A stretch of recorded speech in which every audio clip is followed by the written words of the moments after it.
Hello friends, welcome back to my YouTube channel. இன்னைக்கு நம்ம பார்க்க போறது MLA Pesarattu எப்படி செய்யறதுன்னு பார்க்கலாம் வாங்க. அதுக்கு முன்னாடி தேவையான ingredients என்ன அப்படின்றத பார்த்துடலாம். பச்சை பயிறு 250 கிராம், பச்சை அரிசி 50 கிராம், சீரகம் 1/2 ஸ்பூன், பச்சை மிளகாய் 5, பூண்டு 2 பல்லு, இஞ்சி ஒரு சிறிய துண்டு, உப்பு தேவையான அளவு, நெய் தேவையான அளவு, மஞ்சள் தூள் 1/4 ஸ்பூன், ரவை உப்புமா, ஊறுகாய்.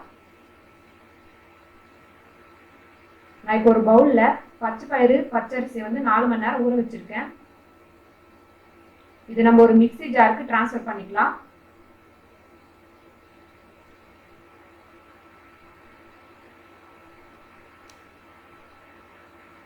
இது கூட 1/2 ஸ்பூன் சீரகம், 4 ல இருந்து 5 பச்சை மிளகாய், 2 பல்லு பூண்டு, சின்ன துண்டு இஞ்சி, தேவையான அளவு உப்பு, மஞ்சள் தூள். இது சேர்த்து தேவையான அளவு கரைச்சிக்கலாம். இந்த கன்சிஸ்டன்சிக்கு இருந்தா போதும்.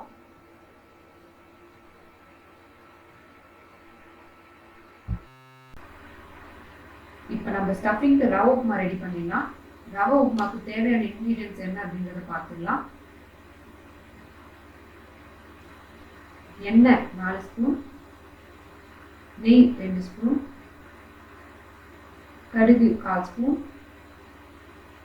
உளுத்தம்பருப்பு 1/2 ஸ்பூன், கடலைப்பருப்பு 1/2 ஸ்பூன், பச்சை மிளகாய் 2, வெங்காயம் 2,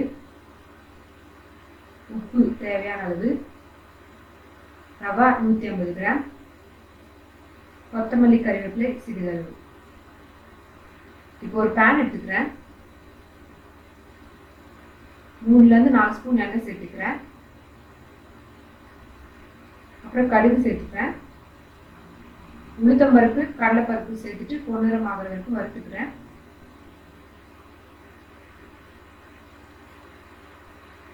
இப்போ பார்த்தீங்கன்னா பொன்னிறம் ஆயிடுச்சு.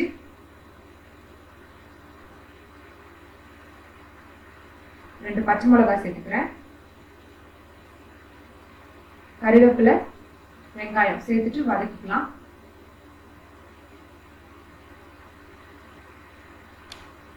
பார்த்தீங்கன்னா வெங்காயம் நல்லா வதங்கிடுச்சு. 1 கப் ரவை சேர்த்துட்டு வதக்கிக்கிறேன்.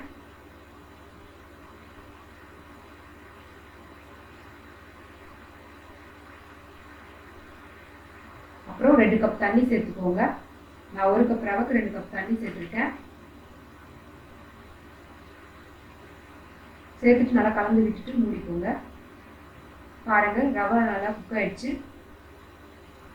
கடைசியாக கொத்தமல்லி கறிவேப்பிலை சேர்த்துட்டு 2 ஸ்பூன் நெய் சேர்த்துக்கிறேன். அடுத்து நம்ம தோசை ஊற்றிக்கலாம். தோசைக்கல் எடுத்துக்கிறேன். தோசைக்கல் நல்லா சூடாயிடுச்சு. தோசை ஊற்றிக்கிறேன். சுற்றி கொஞ்சம் நெய் சேர்த்துக்கிறேன். நீங்கள் வேணா ஆயில் கூட சேர்த்துக்கலாம்.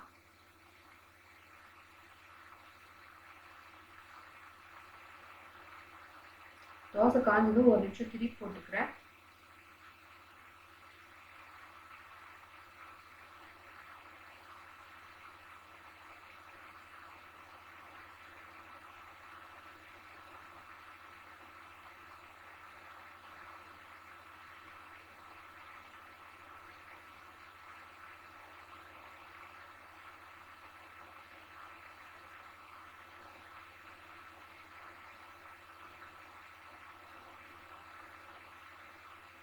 இப்போ நம்ம டாப்பிங்ஸ் ஆட் பண்ணிக்கலாம்.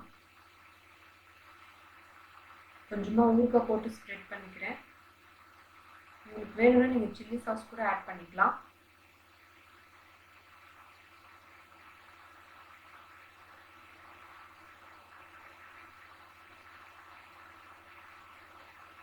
அப்புறம் 3 ஸ்பூன் ரவை உப்புமா வச்சுக்கலாம்.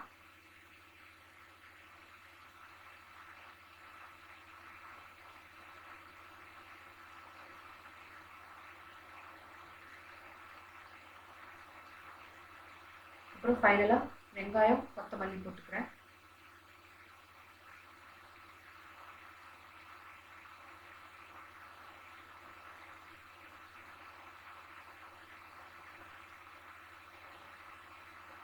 இது ஒரு பிளேட்க்கு ட்ரான்ஸ்ஃபர் பண்ணிடலாம்.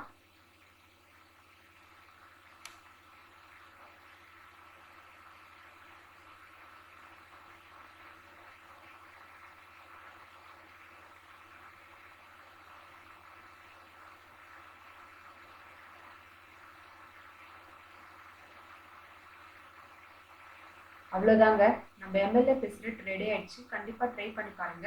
இந்த வீடியோ உங்களுக்கு பிடிச்சிருந்தா லைக் பண்ணுங்க, கமெண்ட் பண்ணுங்க, ஷேர் பண்ணுங்க, மறக்காம சப்ஸ்கிரைப் பண்ணுங்க.